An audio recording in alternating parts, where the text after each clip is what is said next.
नारायण नारायण नारायण। स्वागत है मित्रों। इससे पहले वाली वीडियो में हम श्लोक संख्या 19 तक पढ़ चुके हैं। आज हम श्लोक संख्या 20 का अध्ययन शुरू करेंगे। संबंध धृतराष्ट्र ने पहले श्लोक में अपने और पांडु के पुत्रों के विषय में प्रश्न किया था। उसका उत्तर संजय ने दूसरे श्लोक से 19वें श्लोक तक दे दिया। अब संजय भगवत गीता के प्राकट्य का प्रसंग आगे के श्लोक से आरंभ करते हैं। अथ व्यवस्थितान् दृष्ट्वा धार्तराष्ट्रान् कपिध्वजः प्रवत्ते शस्त्र संपाते धनुरुद्यम्य पांडवः ऋषिकेशं तदा वाक्यमिदमाह महीपते सेनयोरुभयोर्मध्ये रथं स्थापयमेच्युत यावदेता निरीक्षेऽहं योद्धुकामानवस्थितान् कैर्मया सह योद्धव्यम् अस्मिन् रणसमुद्यमे। महीपते, हे महीपते धृतराष्ट्र, अब शस्त्र चलाने की तैयारी हो ही रही थी। उस समय धार्तराष्ट्रान अन्यायपूर्वक राज्य को धारण करने वाले राजाओं और उनके साथियों को व्यवस्थित रूप से सामने खड़े हुए दृष्टवा देखकर कपिध्वज पांडवः पांडुपुत्र अर्जुन ने अपना गांडीव धनुष उद्यम्य उठा लिया और ऋषिकेशम अंतर्यामी भगवान श्री कृष्ण से यह वचन बोले। व्याख्या। इस पद का तात्पर्य है कि अब संजय भगवान श्री कृष्ण और अर्जुन के संवाद रूप भगवत गीता का आरंभ करते हैं। बोलो भगवान श्री कृष्ण की जय। 18वें अध्याय के 74वें श्लोक में आए इति पद से यह संवाद समाप्त होता है। ऐसे ही भगवत गीता के उपदेश का आरंभ उसके दूसरे अध्याय के 11वें श्लोक से होता है और 18वें अध्याय के 66वें श्लोक में यह उपदेश समाप्त होता है।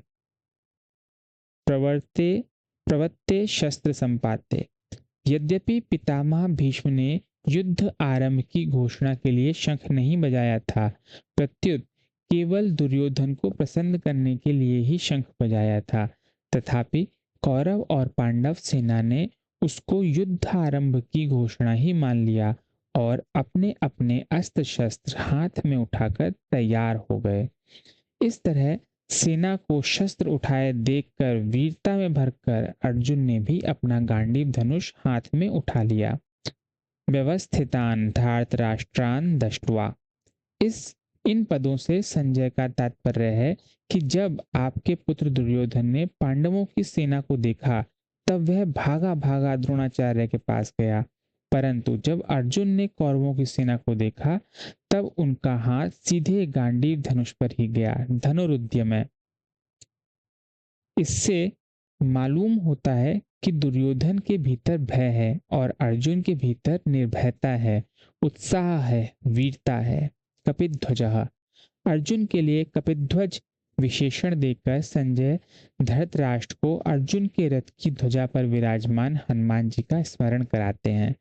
जब पांडव वन में थे तब एक दिन अकस्मात वायु ने एक दिव्य सहस्त्र दल कमल लाकर द्रौपदी के सामने डाल दिया। उसे देखकर द्रौपदी बहुत प्रसन्न हो गई और उसने भीम से कहा कि वीरवर, आप ऐसे बहुत से कमल ला दीजिए। द्रौपदी की इच्छा पूर्ण करने के लिए भीमसेन वहां से चल पड़े। जब वे कदली वन में पहुंचे तब वहां उनकी हनुमान जी से भेंट हो गई। उन दोनों की आपस में कई बातें हुई। अंत में हनुमान जी ने भीमसेन से वरदान मांगने के लिए आग्रह किया तो भीमसेन ने कहा कि मेरे पर आपकी कृपा बनी रहे। इस पर हनुमान जी ने कहा कि हे वायुपुत्र, जिस समय तुम बाण और शक्ति के आघात से व्याकुल शत्रुओं की सेना में घुसकर सिंहनाद करोगे, उस समय मैं अपनी गर्जना से उस सिंहनाद को और बढ़ा दूंगा। इसके सिवाय अर्जुन के रथ की ध्वजा पर बैठकर मैं ऐसी भयंकर गर्जना किया करूंगा जो शत्रुओं के प्राणों को हरने वाली होगी। वाह क्या बात है! बोलो हनुमान जी महाराज की जय। जिससे तुम लोग अपने शत्रुओं को सुगमता से मार सकोगे।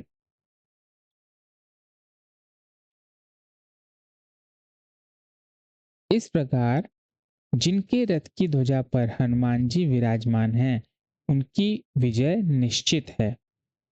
पांडवा, धृतराष्ट्र ने अपने प्रश्न में पांडवाः पद का प्रयोग किया था, अतः धृतराष्ट्र को बार बार पांडवों की याद दिलाने के लिए संजय पांडवाः शब्द का प्रयोग करते हैं। ऋषिकेशम तदा वाक्यम इदमाह महीपते।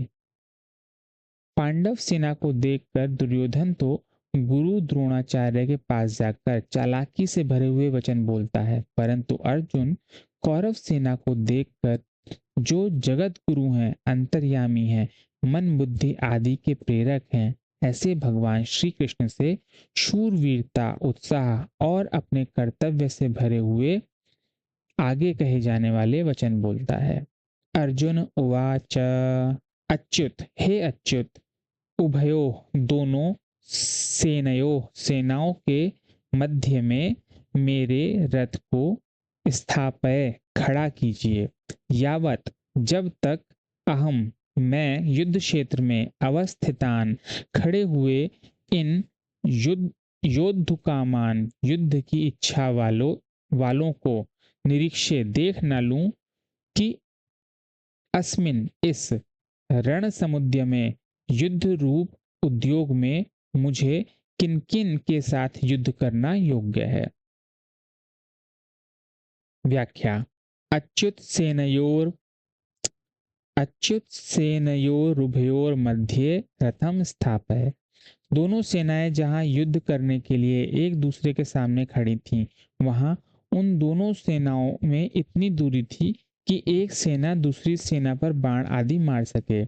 उन दोनों सेनाओं का मध्य भाग दो तरफ से मध्य था।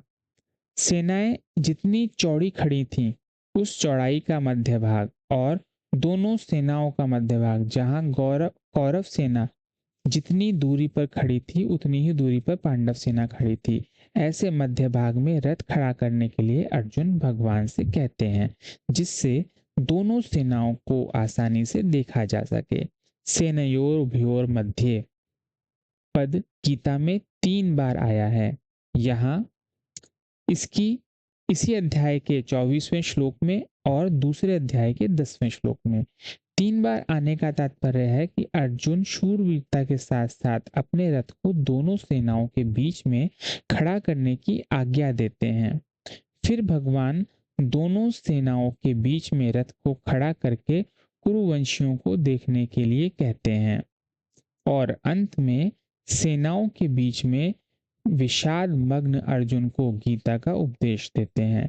इस प्रकार पहले अर्जुन में शूरवीरता थी, बीच में कुटुंबियों को देखने से मोह के कारण उसकी युद्ध से उपरति हो गई और अंत में उसको भगवान से गीता का महान उपदेश प्राप्त हुआ, जिससे उसका मोह दूर हो गया।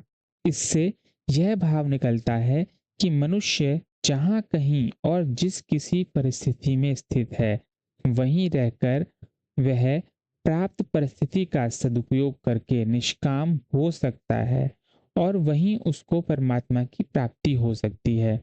कारण कि परमात्मा संपूर्ण परिस्थितियों में सदा एक रूप से रहते हैं।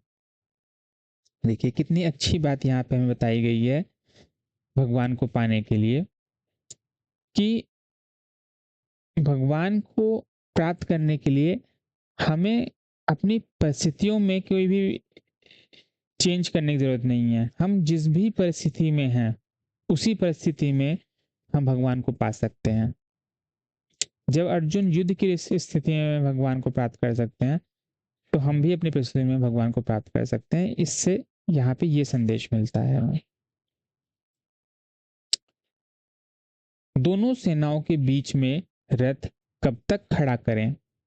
इस पर अर्जुन कहते हैं कि युद्ध की इच्छा को लेकर कौरव सेना में आए हुए सेना सहित जितने भी राजा लोग खड़े हैं उन सबको जब तक मैं देख ना लूं तब तक आप रथ को वहीं खड़ा खड़ा रखिए।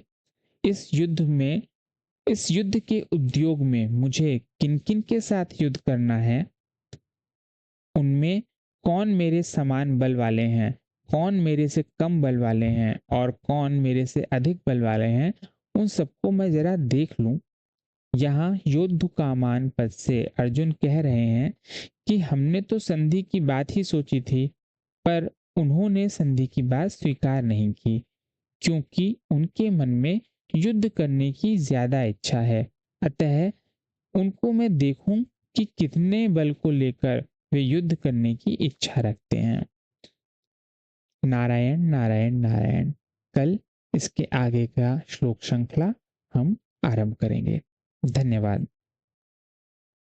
हरि ओम।